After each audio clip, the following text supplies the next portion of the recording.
నమస్తే. కొత్త ప్రభుత్వంపై బీఆర్ఎస్ మిత్రులకు, ముఖ్యంగా మిత్రుడు కేటీఆర్ టీంకు అసహనం కనబడుతున్నది.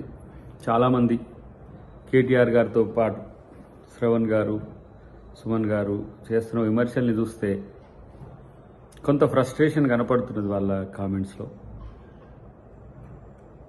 ఇప్పటికిప్పుడే ప్రభుత్వం అన్ని సమస్యలు పరిష్కరించాలి ఈ క్షణానికి అన్నట్టుగా వాళ్ళ ఆతృత చూస్తే ఒకంత నవ్వు వస్తున్నది.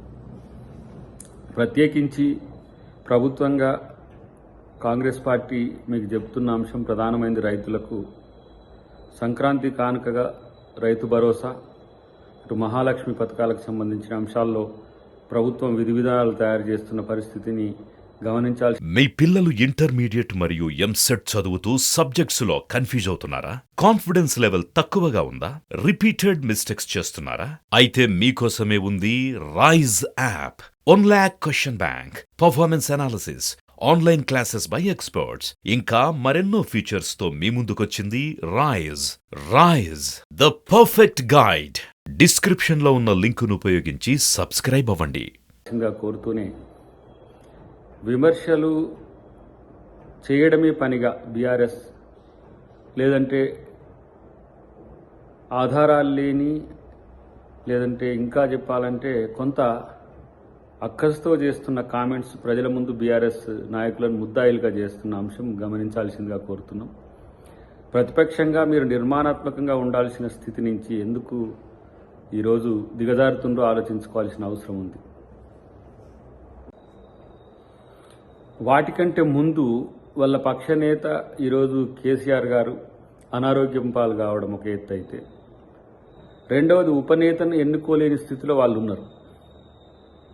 పార్టీ హోదాల్లో విమర్శిస్తున్న కేటీఆర్ గారు కానీ, ఎమ్మెల్యేలుగా విమర్శిస్తున్న ఇతర మిత్రులు కానీ, పార్టీ గతంలో ఉన్న అధికారంలో ఉన్న మిగతా నాయకులు కానీ, వాళ్ళు మాట్లాడుతున్న వాటిలో హేతుబద్ధత అనేది పక్కన పెట్టి కాంగ్రెస్ పార్టీ పట్ల, కాంగ్రెస్ ప్రభుత్వం పట్ల వ్యతిరేకత రావాలనే ఒక దురుద్దేశంతో వాళ్ళ సోషల్ మీడియా, వాళ్ళ ఎవరైతే నాయకులు ఉంటారో వాళ్ళందరూ చేస్తున్న కామెంట్స్ అంతా కూడా ప్రజలు గమనిస్తున్నారు. ఇది గమనంలోకి తీసుకోండి.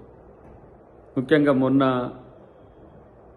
జరిగిన పరిణామాలన్నీ కూడా గమనించిన తర్వాత వరుసగా ఒకరోజు శ్రవణ్ గారు తెర మీదకి వస్తే, ఒకరోజు సుమన్ గారు తెర మీదకి వస్తే, ఇంకొక రోజు వస్తారు. మీ అందరు వస్తారని మాకు తెలుసు. ఎందుకంటే ఆ అంచనా లేకుండానే ప్రభుత్వం ఏం లేదు. డెఫినెట్గా మీ ప్రశ్నలకు సమాధానం ఉంటుంది. మీరు ప్రశ్నించలేని స్థితికి ప్రభుత్వం పోవడమే రేవంత్ రెడ్డి గారి పరిపాలన యొక్క ముఖ్య ఉద్దేశం. ప్రజాపాలన అంటే ప్రజలు మా పాలన ఇది అనుకునే విధంగా ఈరోజు దేశం మొత్తం కూడా ఇలా కాంగ్రెస్ ప్రభుత్వం, తెలంగాణ ప్రభుత్వం యొక్క తీరును హర్షిస్తున్న విషయాన్ని గమనించి ఇలా విమర్శల కంటే సూచనలు చేసే పనిలో ఉండాలని చెప్పి వారికి హితవు.